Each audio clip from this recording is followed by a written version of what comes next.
এক গভীর রাতে পাহাড়ের কোল ঘেঁষা এক প্রাচীন গুহার ভেতর জীর্ণ পোশাকের তান্ত্রিক সায়ান তার সামনে জ্বলন্ত ধুনির আলোয় চোখ মুদে বসে আছে।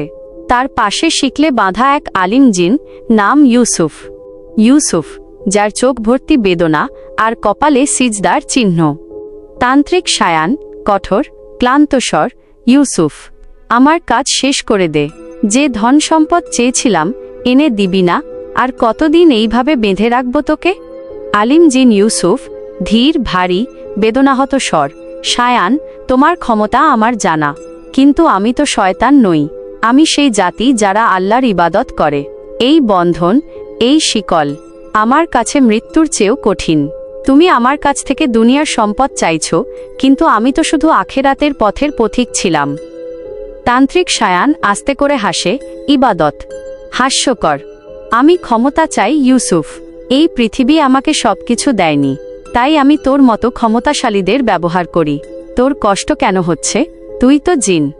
আলিম জিন ইউসুফ, কণ্ঠে তীব্র আবেগ, কষ্ট হচ্ছে সায়ান, কারণ আমি আমার সন্তানদের মুখ দেখতে পাচ্ছি না। আমার স্ত্রী, সে এখন একা।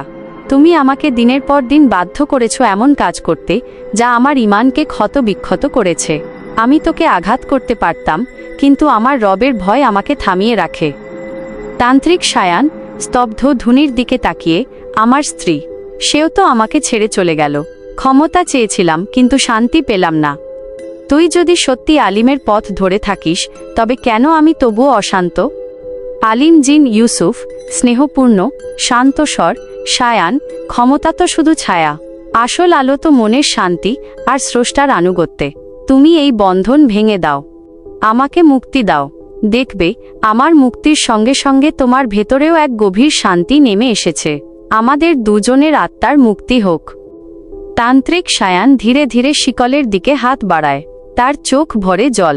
সে হাত তুলে ইউসুফের শিকল খুলে দেয়। তান্ত্রিক সায়ান ফিসফিস করে, আজ থেকে তুই মুক্ত ইউসুফ। আর আমি পথ বদলালাম। ইউসুফ উঠে দাঁড়ায়, তার চোখে কৃতজ্ঞতার আলো। গুহা ছেড়ে সে দ্রুত উড়ে যায়। সায়ান একা বসে থাকে, কিন্তু তার মুখে আর ক্রোধ নেই, আছে এক গভীর প্রশান্তি। সঙ্গীত গভীর হয় এবং মিলিয়ে যায়। গল্পটি যদি আপনার হৃদয় ছুঁয়ে থাকে, তবে অবশ্যই আপনার মতামত নিচে কমেন্ট করে জানান।